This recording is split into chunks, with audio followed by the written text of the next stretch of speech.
এখানে হলো মুরগির রোস্ট এখানে, আর এখানে হলো আরিয়ানের সাদা পোলাও, আর আমার এখানে হলো তেহারি। এখন হইলো আমরা মোবাইল বের করতে, ক্যামেরা বের করতে ভয় পাই, দেশের অবস্থা ভালো না, শুধু চিন্তাই হয়, মোবাইল টান দিয়ে দৌড় দেয়, ব্যাগ টান দিয়ে দৌড় দেয়। যাই হোক, আসসালামু আলাইকুম, নিউ আরটি ব্লগে আপনাদেরকে সুস্বাগতম এন্ড ওয়েলকাম। তো আমি তাইবা পেজ থেকে চলে আসলাম, মানে তাইবার চ্যানেল থেকে আর কি, পেজ থেকে না, পেজ তো ফেসবুকের, আমি চ্যানেল থেকে চলে আসলাম। তো আজকে আমার দাঁতে প্রচুর ব্যথা, আমার আকল দাঁত উঠতেছে, তার মানে আপনাদের তাইবাবু বড় হচ্ছে এখন। তো আমি বললাম আমাকে একটু খাওয়াইতে নিয়ে যাও, আমার কেন জানি এখন ঝাল ঝাল বিরিয়ানি পাতে হেরি খাইতে ইচ্ছা করতেছে।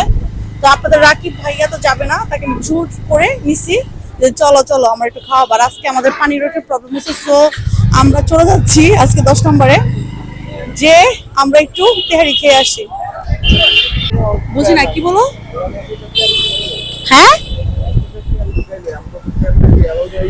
তেল শেষ হয়ে গেছে। হ্যাঁ, ধানমন্ডি গেলাম, আসলাম। তোমার তো কোনো কিছু তাও থাকে না, আমরা জানি না আসলে আমরা খাবার পাবো কি না। তারপর আমরা যাচ্ছি, দেখি খাবার পাই কি না। আমার লাকটা কেমন, আমার লাক তো সবসময় খারাপ থাকে, রাকিবের লাকটা আবার ভালো থাকে, কারণ কি আমারটা সবসময় ভালো, কারটা আমার দিক দিয়ে আমারটা লাক ভালো তাই থাকে। তাই তাই তাই চলো দেখি কার লাক ভালো কার লাক খারাপ। রাকিব এখন সিরিয়ালে থাকে না, আমাদের এলাকায় পেট্রোল পাম্প হয়েছে, ওইখান থেকে আসলে তেল নাই, সুবিধা হয়ে গেছে, সিরিয়ালে থাকতে হয় না। হ্যাঁ, তো যারা যারা পেট্রোল নিতে চান আপনারা কিন্তু এখানে আসতে পারেন। এই চাচার এখানে ফুলের, এখানে এই যে ফুলের দোকানের সাথে বসে চাচা, এখান থেকে কিন্তু আপনারা পেট্রোল নিতে পারেন। এই জায়গাটার নাম জানি কি, রাকিব? রাকিব, হ্যাঁ, ও থানার সামনে, পুরান থানার সামনে ফুলের দোকানের সামনে চাচা বলছে। আপনি কি সবসময় থাকেন এখানে? সবসময় থাকেন?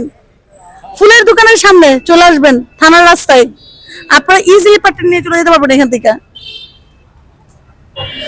আমরা অবশেষে আরিয়ানের পাপ্পাকে ব্ল্যাকমেল করে আনতে পারছি আরিয়ান খাওয়ার জন্য, রাইট?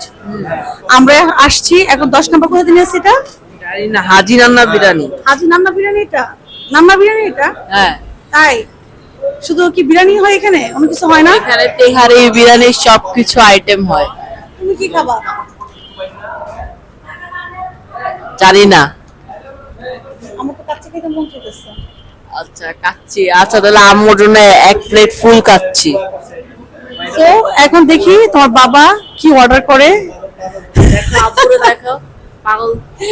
আমাদের পাগল হলো যখন আমাদের কিনে বাইরে আসে, তখন হলো সে ফোনে কথা বলতে থাকে। আরেকজনের পাগল ছাগল বলে। সে হলো তখন ফোনে কথা বলতে থাকে।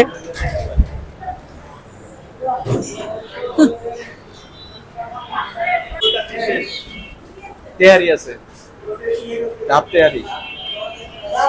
তেহারি আছে। আচ্ছা, কয় প্লেট তেহারি? আর মোর ফুল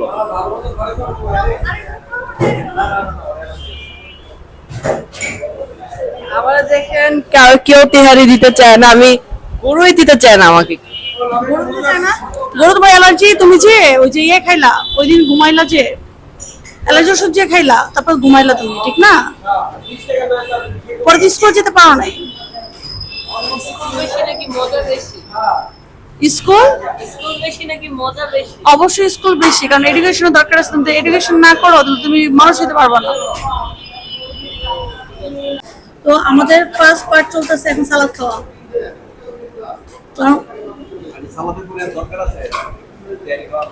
চলো সালাদটা খেয়ে আমরা পাশে চলে যাই। বল চলো না, চলো আমরা সালাদ খেয়ে চলে যাই, কোনো বিল দিতে হবে না, কারণ টাকাটা বাঁচা যাবে। তোমার মনে মনে যা চাইছিল সেটাই হবে, জোর করে নিয়ে আসছি তোমারে।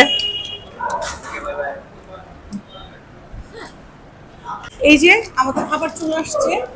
এইখানের খাবার সবসময় রাকিব অনেক খায়, যে রাব্বানি নাম মাত্র, কিন্তু ওদের খাবারটা বেশি মজা হয়। এটা কি সত্যি নানার খাবার মজা? আরিয়ান, আমাদের দেখুন নানা থেকে খাবার যায় না বাসায়। হ্যাঁ হ্যাঁ, না আমাদের সবসময় নানা থেকে খাবার যায়, নানার খাবারগুলো মজা কিন্তু। ও আচ্ছা আচ্ছা। এখানে আপনাদের রাকিব ভাইয়া নিয়ে নিচ্ছে সাদা পোলাও, তারপরে এখানে আমাদের দিচ্ছে কাবাব। আসসালামু আলাইকুম। নেক্সট ডে, তো কালকে তো বাইরে খেতে গিয়েছিলাম, আমার এত মাড়িতে দাঁত উঠতেছে, এখানে ব্যথায় আমার পুরা মুখ ফুলে গেছে, মানে এত খারাপ অবস্থা। আমি যে রান্না করব আমার ওই সিচুয়েশন ছিল না, আর আমার দাঁত উঠলে আমার প্রচুর ব্যথা হয় আর জ্বর আসে। তো খাওয়া দাওয়া করে এসে রাতে তো ঘুমিয়েছিলাম, কোনো কাজ টাজ করি নাই যেহেতু খেয়ে আসছি বাড়ি থেকে। আর আসার পর আরিয়ানকে একটু পড়িয়েছি, পড়া ছিল, তারপর ঘুমিয়েছি। সকালবেলা আরিয়ানকে স্কুলে পাঠাইছি, যেহেতু আরিয়ানের সকাল 6টা থেকে স্কুল শুরু, মানে 6টা 6:30 ও 7টার মধ্যে বের হয়ে যায় আর কি। তো ধরতে গেলে 6টা থেকে স্কুলটা শুরু হয়ে যায় আরিয়ানের। তো পাঠানোর পর আমি একটু ঘুমাই 2-3 ঘন্টা একটু ঘুমিয়েছি। আমি 10:30টার দিকে উঠেছি, এখন সব কাজ করেছি। আর আমার স্কিনের অবস্থা দেখেন কি খারাপ অবস্থা। কারেন্ট ছিল না, মাত্র কারেন্ট আসলো, প্রায় 1 ঘন্টা কারেন্ট ছিল না। এখন হয়তো বাংলাদেশের ট্রেন চলে আসছে, যখন কারেন্ট 1 ঘন্টা থাকবে 1 ঘন্টা থাকবে না। যাই হোক, সব রান্নাবান্না শেষ করলাম, ভাত টাত করে রাখলাম, কারণ আরিয়ান আসলে খেতে চাবে, আরিয়ানকে খেতে দেওয়া লাগবে গোসল করে, কারণ যেহেতু 6টায় উঠছে, আমি 2-3 ঘন্টা অ্যাটলিস্ট ওর ঘুম পাড়ায়, তাহলে মাথাটা ঠান্ডা থাকবে, বাচ্চাদের শরীর স্বাস্থ্য ভালো থাকে। এখন আমি বের হয়ে যাব, বের হয়ে যেয়ে আরিয়ানকে রিসিভ করব, ওইখান থেকে আমি ব্যাংকে যাব আরিয়ানের স্কুলের বেতন দেওয়ার জন্য। বেতন দিয়ে বাসায় আসবো, চেয়েছিলাম যে আমি শাওয়ারটা শেষ করবো, মানে গোসলটা শেষ করে তারপর যাব। আবার চিন্তা করলাম বাইরে অনেক রোদ, এখন আমি শাওয়ার নিতে পারবো না। তো আমি প্ল্যান করেছিলাম যে আজকে আমি হেঁটে যাব, যেহেতু আমাদের হাঁটা হয় না, আমি 1 ঘন্টা হাঁটবো, কিন্তু সময় লেট হয়ে গেছে, আমি হাঁটতে পারবো না। তো ইনশাল্লাহ কালকে আমি 1 ঘন্টা হাঁটবো, মানে হেঁটে যাবো আরিয়ানকে আনার জন্য আর কি। হেঁটে তারপর আরিয়ানকে নিয়ে আমি চলে আসবো। মানে আমি কোনোভাবেই আমার ওয়েট কন্ট্রোল করতে পারতেছি না, আমি জানি না কেন। আমি আসলে যেরকম অনেক সময় আমরা দেখাই না যে আমি অনেক খাচ্ছি, আমি আসলে রেগুলার ওরকম খাই না, আমি অনেক অল্প খাই, অনেক কম খাবার খাই।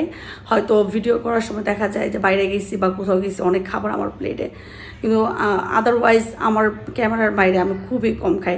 তো আজকের দিনটা এভাবে হয়তো শুরু হয়েছে, দেখি কতটুকু শেয়ার করতে পারি। আর যেখান থেকে দেখছেন প্লিজ সবাই একটু সাবস্ক্রাইব করে দিবেন, আর যারা পেজ থেকে দেখতেছেন সবাই একটু ফলো করে দিবেন।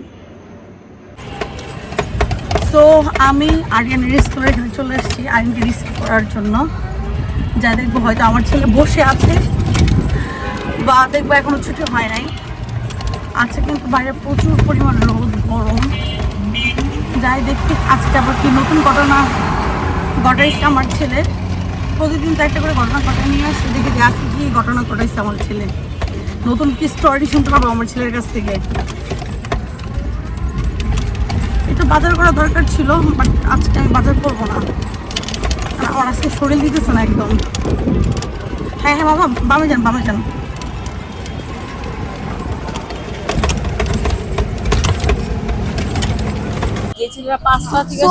আমার কাজ শেষ, আমি বসেছিলাম, তারপর আরিয়ানকে রিসিভ করে ফেললাম। এখন আমি চলে যাচ্ছি বাসায়। বাসায় যাওয়ার পর একটা নতুন ডিউটি শুরু হবে আমার। সেই ডিউটিটা হবে যে আরিয়ানকে গোসল করানো, আরিয়ানকে খাওয়ানো, আরিয়ানকে ঘুম করানো, কারণ আরিয়ান এখনো বাবু। আমি গোসল করবো, আমি খাওয়া দাওয়া করবো, আর আমার দাঁতের ব্যথা একদম অস্থির হয়ে গেছে, খুব খারাপ হয়েছে দাঁতের ব্যথায়। হ্যাঁ হ্যাঁ ওই দিক দিয়ে যান। আজকে ইউটিউবের শুরুটা করছে আপনার আপু, কিন্তু ফিনিশিংটা দিব আমি। দুপুরবেলা সে আমাকে ফোন দিছে যে আমি ঘুমাবো, রান্না বান্না করছি, তো 5টার দিকে আমাকে ডাক দিয়ে দিও। কিন্তু সে রান্না বান্না করছে ঠিকই, আমি বলছি আমি গাইছে কিন্তু খাবো, কিন্তু মাথা রেখেও সে তার ছেলেরটা আর তারটা রান্না বান্না করে তারা খেয়ে দিয়ে ঘুমায় পড়ছে, আমার জন্য কিন্তু করে নাই। বাসায় এসে যখন বললাম তাদেরকে উঠায়া যে রান্না করছো, বলছে যে আমরা দুজনেরটা খেয়ে আমরা শুয়ে রয়েছি, আর তো খাবার নাই। এরপরে দেখি যে পাকের ঘরে আপনার পানি গরম দিছে, চা খাবে, সেই পাতিল জইলা একবার আগুন ধইরা আমি পরে নিভাইছি। যদি কোনো কারণে অ্যাক্সিডেন্টে যদি এটা মারা যেত, তাহলে ওর মা বলতো যে আমি তাই প্ল্যান করে মেরে ফেলছি, মানে পি প্ল্যান যাকে বলে।